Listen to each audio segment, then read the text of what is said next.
تو پچھلے بار ہم نے یہ فصل فی تمامل احکامل وضوئی اسے پڑھا تھا، ہے نا؟ اور پھر میں نے آپ لوگوں سے یہ کہا تھا کہ آپ لوگ یہ فصل فی سنن الوضوئی یہ آپ لوگ خود سے کریں گے، اس کے بعد فی آداب الوضو، ٹھیک ہے، یہ بھی آپ سے میں نے کہا تھا آپ لوگ خود کریے گا، اور پھر مکروہات وضو فی مکروہات الوضوئی، ٹھیک ہے، یہ تمام چیزیں آپ کو خود سے کرنی تھی۔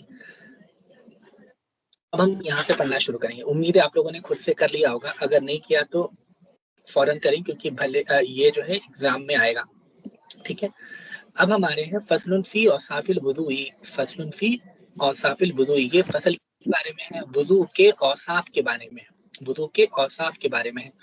وضو کے اوصاف یہاں پہ بمانا تقسیم، ٹھیک ہے، اقسام بمانا اقسام، اوصاف بمانا اقسام، تو وضو کی قسمیں کتنی ہیں، وضو کی قسمیں کتنی ہیں اس کے بارے میں یہاں پر بیان کیا جا رہا ہے۔ تو وضو کے دیکھیں 3 قسمیں ہیں، وضو کی 3 قسمیں ہیں، ایک تو فرض ہے، دوسری واجب ہے، اور تیسری مستحب ہے، ٹھیک ہے۔ وضو کی کتنی قسمیں ہیں؟ وضو کی 3 قسمیں ہیں، ایک تو ہے فرض، پھر ہے واجب، اور پھر تیسری ہے مستحب، ٹھیک ہے۔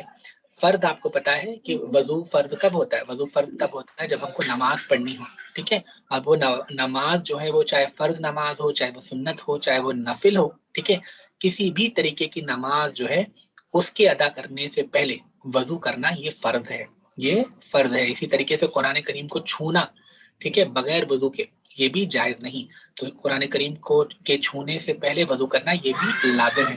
اسی طریقے سے سجدہ تلاوت، اب سجدہ تلاوت جو ہے اس کے لیے وضو کرنا کیوں فرض ہے؟ اس لیے فرض ہے کیونکہ سجدہ تلاوت کا تعلق جو ہے وہ قرآن سے ہے، ٹھیک ہے۔ تو سجدہ تلاوت جو ہے اس کے لیے بھی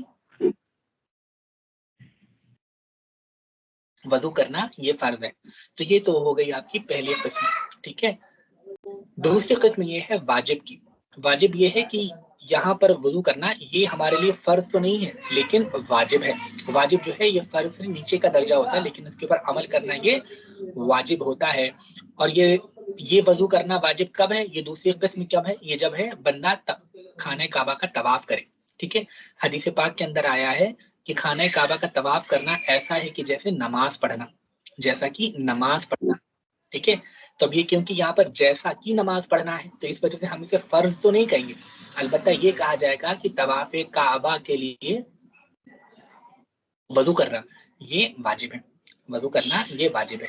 اور پھر تیسری قسم یہ ہے مندوب کی، مندوب کا معنی کیا ہے؟ پسندیدہ، ٹھیک ہے، پسندیدہ، یعنی شریعت کن مواقع پر وضو کا ہونا یہ پسند کرتی ہے، یہ پسند کرتی ہے۔ تو یہ آپ لوگوں کو پہلے ہی پتا ہوں گی، ہے نا، جیسے کہ سونے سے پہلے وضو کرنا، باوضو سونا باوضو سونا یہ پسندیدہ عمل ہے۔ اسی طریقے سے جب بندہ سو کر اٹھے تب وضو کرنا، اسی طریقے سے وضو کے اوپر مداومت کرنا یعنی ہمیشہ وضو سے رہنا، ٹھیک ہے۔ ولی اللہ کے بارے میں یہ سنا ہوگا کہ وہ ہمیشہ وضو سے رہتے تھے، ٹھیک ہے۔ تو ہمیشہ وضو سے رہنے کا مطلب یہ نہیں کہ ان کا وضو ٹوٹتا ہی نہیں تھا، بلکہ ان کا وضو ٹوٹتا تھا اور وہ فوراً جو ہے وضو کر لیا کرتے تھے، ٹھیک ہے۔ اور کتابوں میں بھی آیا ہے کہ جو بندہ ہمیشہ باوضو رہتا ہے، ٹھیک ہے، تو اس کی جو ہے آفتوں سے اور بلیات سے جو ہے وہ محفوظ رہتا ہے۔ اسی طریقے سے وضو پر وضو کرنا، وضو پر وضو کرنا یعنی آپ باوضو ہیں اور آپ نے دوبارہ وضو کیا، لیکن یہاں پر یہ دیکھیں کہ آپ نے وضو کیا، اب 2 منٹ کے بعد آپ نے دوبارہ وضو کر لیا، ٹھیک ہے، تو اب یہ اسراف کہلائے گا، ٹھیک ہے۔ لیکن آپ نے وضو کیا، وضو کرنے کے بعد آپ نے نمازیں پڑھی، قرآن پاک کی تلاوت کری یا کچھ اور کیا یا ایک وقت گزر گیا اس کے اور آپ کا وضو برقرار ہے، ٹھیک ہے، اب اس کے اوپر آپ نے وضو کیا تو یہ فضیلت جو ہے فضیلت کا باعث ہے، ٹھیک ہے۔ یہ نہیں کہ آپ نے وضو کیا 2 منٹ کے بعد پھر آپ نے وضو کر لیا، پھر وضو کر لیا، تو یہ وضو مطلب اس سے مراد وہ نہیں ہے، اس صورت میں پھر وہ اسراف ہو جائے گا۔ اور حدیث پاک میں بھی وضو علی وضو جو ہے مطلب وضو کے اوپر وضو کرنے کو نور فرمایا گیا ہے، نور علی نور، ٹھیک ہے۔ اسی طریقے سے اگر کوئی بندہ گناہ کرے تو گناہ کرنے کے بعد وضو کرنا یہ بھی مستحب ہے، پسندیدہ عمل ہے۔ اس سے ہوگا یہ کہ وہ گناہ معاف ہو جائے گا، ٹھیک ہے۔ وہ گناہ جو ہے اب دیکھیں یہاں پر کبیرہ گناہ جو ہیں وہ تو توبہ ہی سے معاف ہوں گے، ٹھیک ہے، لیکن جو اس کا جو اثر ہے وہ معاف ہو جائے گا، اور اسی طریقے سے اس کی برکت سے ممکن ہے کہ اللہ تبارک و تعالیٰ توبہ کرنے کی توفیق بھی دے دے۔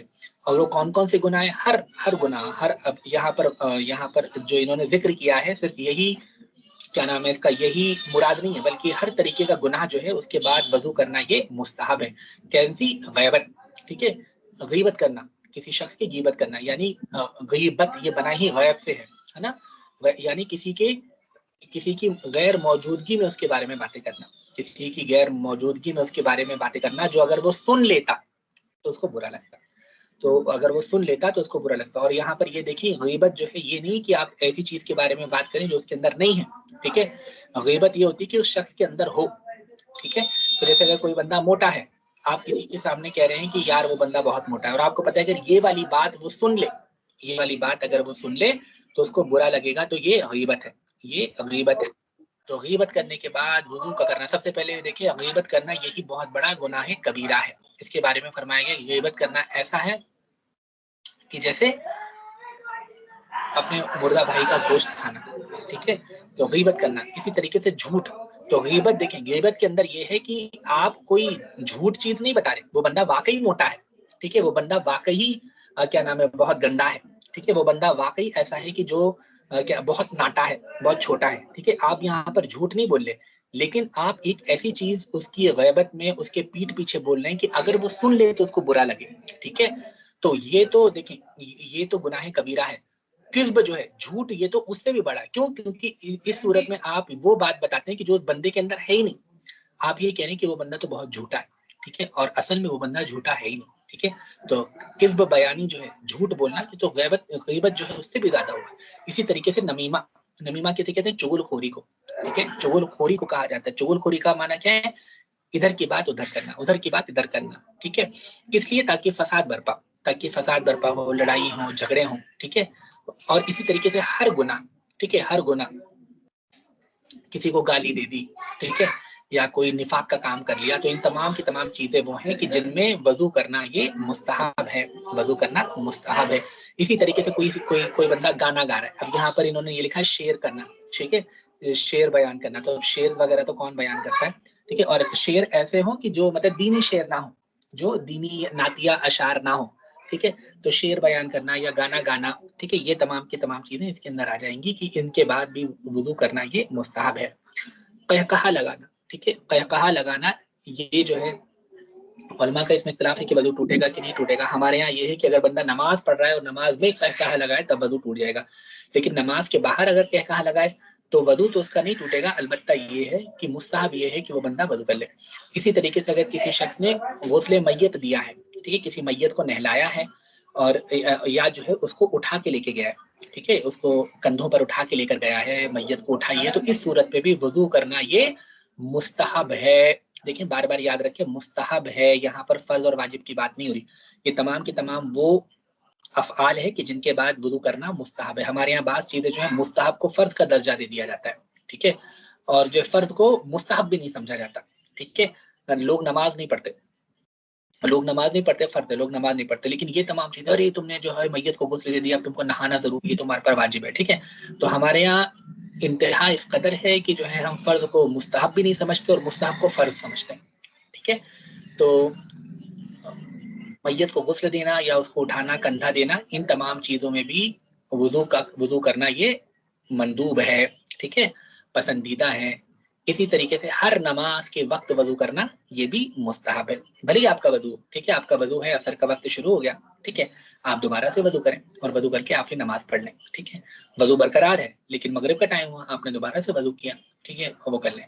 تو یہ کوئی کمال نہیں ہے۔ بعض اوقات یہ ہوتا ہے کہ یار میں نے تو بس ایک مرتبہ وضو کیا تھا ظہر میں اور ماشاءاللہ عشاء تک میرا وضو چلا، ٹھیک ہے، تو ٹھیک اچھی بات ہے آپ کا وضو چلا، لیکن کمال یہ ہوگا کہ آپ ہر وقت کے لیے نئے سرے سے وضو کریں تو آپ کو اس کی فضیلت بھی حاصل ہوگی، ٹھیک ہے، یہ نہیں کہ آپ نے ایک ہی وضو سے پانچوں چاروں نمازیں نکال دی، ٹھیک ہے، تو اس میں کوئی دقت ہے یا اس میں کوئی آپ کو گناہ پڑے گا، ایسا کچھ بھی نہیں ہے، ٹھیک ہے، لیکن اگر آپ ہر نماز کے لیے نئے سرے سے وضو کریں تو یہ اس میں آپ کو فضیلت ملے گی، یہ مستحب ہے۔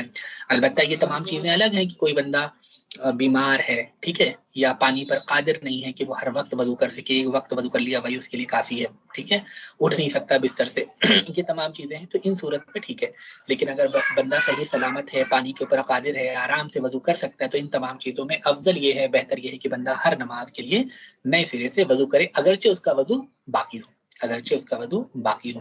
اسی طریقے سے غسل جنابت سے پہلے وضو کرنا یہ بھی مستحب ہے.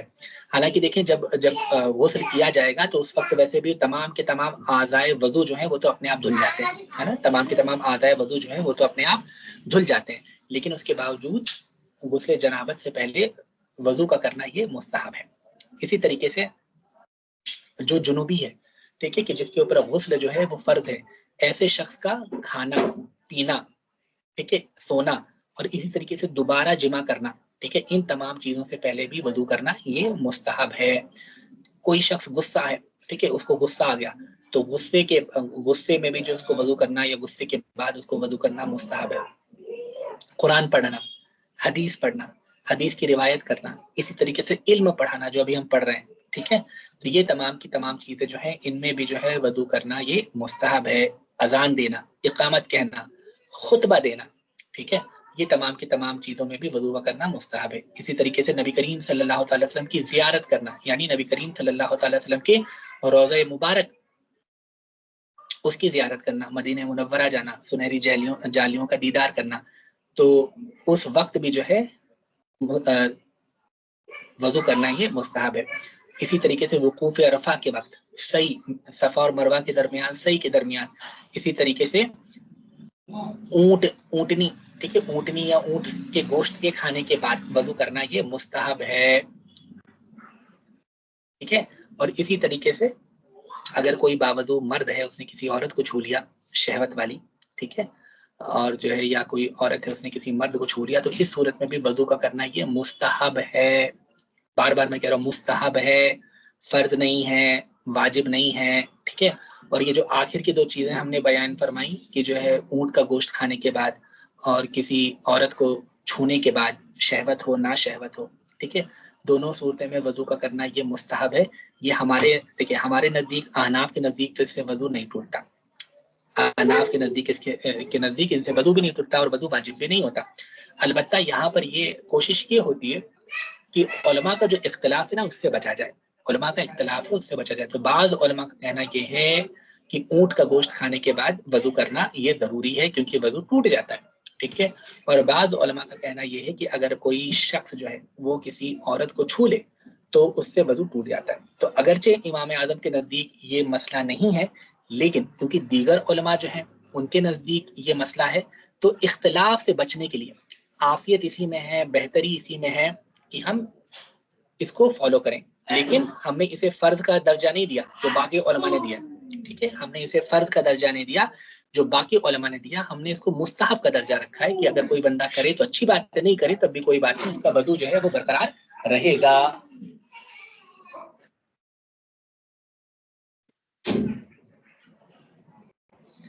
صحیح، تو یہ سمجھ میں آ گیا. تب عبارت کی جانب آئے، کیا فرما رہے ہیں؟ فصل فی اوصاف الوضوء، یہ فصل وضو کے اوصاف کے بیان میں ہے. اور اوصاف میں نے آپ کو بتایا، اوصاف سے یہاں پر مراد کیا ہے؟ اوصاف سے یہاں پر مراد اقسام ہے، اوصاف سے یہاں پہ مراد اقسام ہے، ٹھیک ہے، یعنی اس میں وضو کی قسمیں کون کون سی ہیں؟ تو فرماتے ہیں الوضوء، ٹھیک ہے، الوضوء علی ثلاثتی اقسام، تو وضو کی کتنی؟ 3 قسمیں ہیں، وضو کی 3 قسمیں ہیں. الاول، پہلی کون سی ہے؟ فرضن، پہلی فرض ہے، علل محدثی، یہ محدث کے اوپر، ٹھیک ہے، محدث جو بے وضو ہو اس کے اوپر ہے فرض. لی للصلاتی، نماز پڑھنے کے لیے، ولو کانت نفلن، اگرچہ نفل نماز ہو، اگرچہ نفل نماز ہو. اس سے یہ پتہ چلا کسی بھی طریقے کی نماز ہو اس کے لیے وضو کا ہونا یہ فرض ہے. ولی صلاۃ الجنازتی، اسی طریقے سے نماز جنازہ کے لیے، نماز جنازہ کے لیے وضو کرنا یہ بھی فرض ہے، ٹھیک ہے. سجدۃ التلاوت، تلاوتی اور سجدہ تلاوت کے لیے وضو کرنا یہ فرض ہے. لمس القرآنی، لمس القرآنی، اور اسی طریقے سے قرآن کو چھونے کے لیے، ولو آیت، اگرچہ ایک آیت ہو، اگرچہ ایک آیت ہو لیکن اگر آپ اس کو اپنے ہاتھوں سے چھونے والے ہیں تو اس صورت میں وضو کا ہونا یہ ضروری ہے، وضو کرنا یہ فرض ہے۔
ٹھیک ہے، وسجدتی تلاوتی و لمسل قرآنی ولو آیت، اگرچہ ایک ہی آیت ہو، اگرچہ ایک ہی آیت ہو، ٹھیک ہے۔ پھر تیسری قسم کیا ہے قرآن کی، وضو کی، جس کے لیے وضو کی تیسری قسم کیا ہے، بس ثالثو مندوب، اور تیسری جو ہے مندوب ہے، ٹھیک ہے، مندوب ہے یعنی پسندیدہ ہے، اور یہ کس کے لیے ہے، للنومی علی طہارتن، سونے کے لیے طہارت پر، یعنی طہارت کے ساتھ، علی یہاں پر بمانا ساتھ ہے، ٹھیک ہے، طہارت کے ساتھ سونے کے لیے یہ مندوب ہے کہ بندہ طہارت کے ساتھ سوئے، وضو کے ساتھ سوئے۔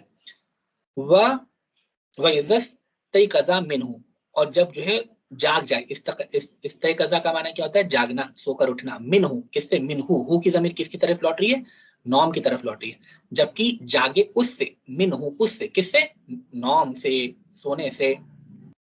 آگے کیا ہے، وَلِلْمَدَاوَمَةِ عَلَيْهِ،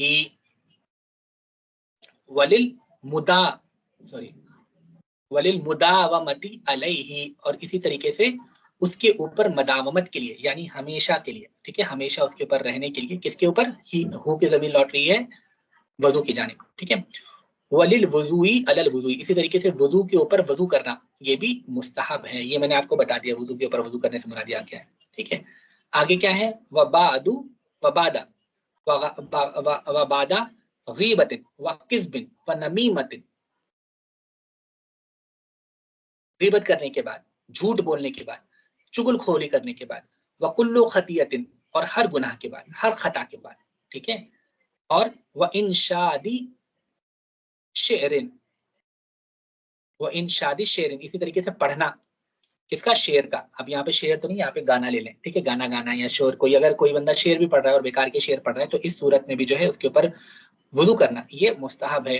وَقَحْقَحَةٍ، اور قہقہا لگانا، خارج الصلاۃ، خارج الصلاۃ، نماز کے باہر، ٹھیک ہے، کیونکہ نماز کے اندر کرے گا تب تو وضو ہی ٹوٹ جائے گا، لیکن اگر نماز کے باہر اگر وہ قہقہا لگا رہا ہے، خوب تیز آواز سے ہنس رہا ہے، اتنی تیز آواز سے ہنس رہا ہے کہ اس کے دانت دکھائی پڑ رہے ہیں، زبان دکھائی پڑ رہی ہے، منہ دکھائی پڑ رہا ہے، تو اس صورت میں جو ہے وضو کرنا اس کے اوپر مستحب ہے۔ وغسل میت وحملہ، ٹھیک ہے، اور اسی طریقے سے میت کا غسل اور اس کو اٹھانا۔ ولی وقت کلی صلاۃ، ولی وقتی کلی صلاۃ، اور ہر نماز کے وقت، ہر نماز کے وقت۔ وقبل غسل الجنابتی، جنابت کے غسل سے پہلے۔ وللجنوبی، اور جنوبی کے لیے، ایسا شخص کی جس کے اوپر وضو کرنا فرض ہے۔ اندا کلی، اندا عقلی، سوری، اندا عقلی،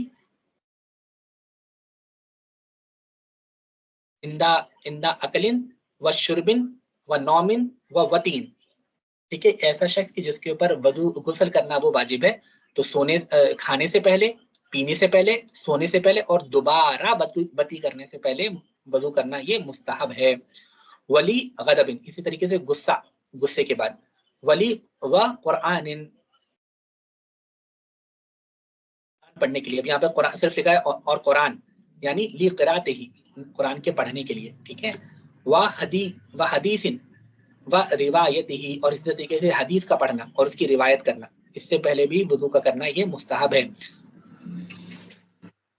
و دراستِ علم، اسی طریقے سے علم کا، درس دینا. اب یہاں پر علم سے مراد انگلش ہندی میتھس نہیں بلکہ شرعی.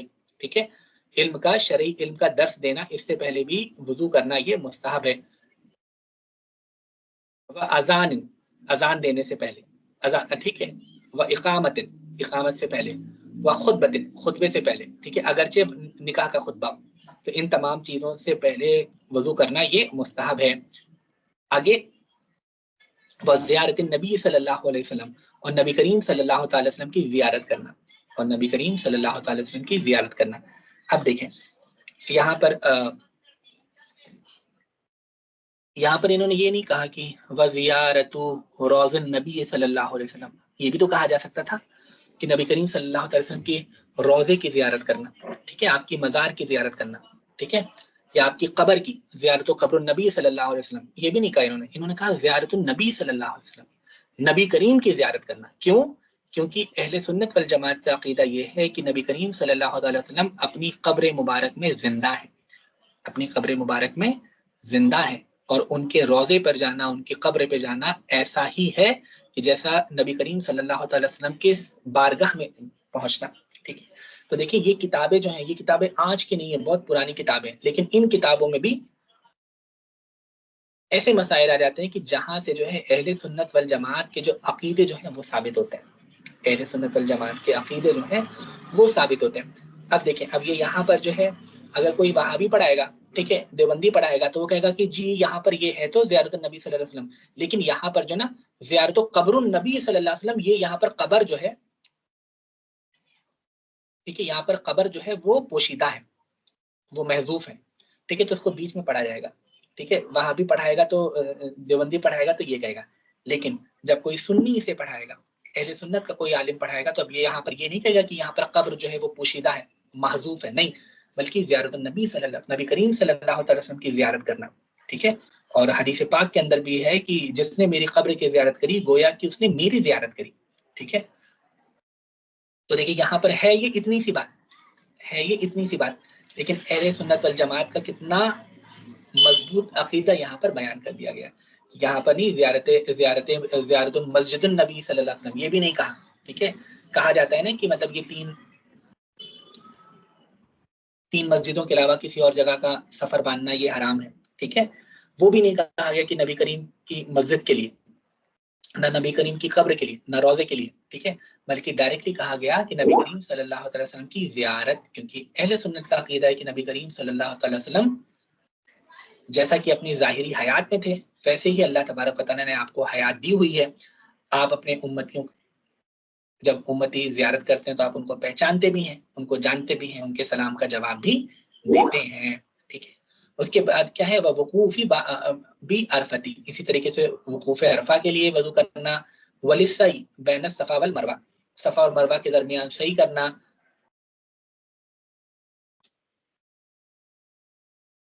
واکلی لحمی جزور, اسی طریقے سے اونٹنی کے گوشت کے کھانے کے بعد, وللخروج من الخلاف العلماء, اور یہ کس لیے ہے, یہ علماء کے اختلاف سے نکلنے کے لیے, نکلنا, خروج مطلب نکلنا, من اختلاف العلماء, علماء کے اختلاف سے نکلنے کے لیے, یہ میں نے آپ کو بتا دیا. ٹھیک ہے, کما اذا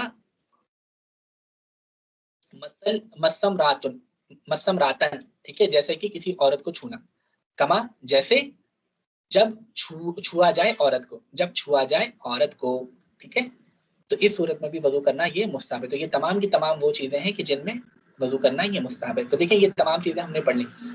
تو کتاب پڑھنے کا بہترین طریقہ یہ ہوتا ہے کہ ہم اس کو عمل بھی کریں.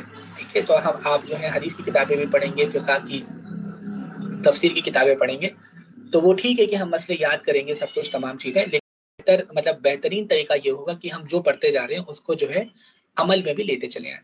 تو کوشش کریں رات میں سونے سے پہلے وضو کر لیں. ٹھیک ہے, رات میں سونے سے پہلے وضو کر رہے ہیں, اور صبح اٹھنے کے بعد تو ویسے بھی امید ہے کہ آپ سب لوگ مغرب یہ فجر کی نماز پڑھتے ہوں گے, تو صبح اٹھنے کے بعد ویسے بھی الحمدللہ سب کا کام یہی ہے کہ سب سے پہلے ہم وضو کرتے ہیں. تو دیکھیں وہ ہو گیا ہے نا. اسی طریقے سے کوشش کریں کہ ہمیشہ باوضو رہیں, ہمیشہ باوضو رہیں. اس کا طریقہ کار کیا ہوگا, اس کا طریقہ کار یہ ہوگا کہ آپ کام پہ جا رہے ہیں, آفس پہ جا رہے ہیں, تو گھر سے وضو کر کے نکلیں. کوئی بات نہیں کہ اگر آپ کا وضو ٹوٹ جاتا ہے, میں آپ کو بتاؤں میرا وضو زیادہ دیر نہیں رکتا.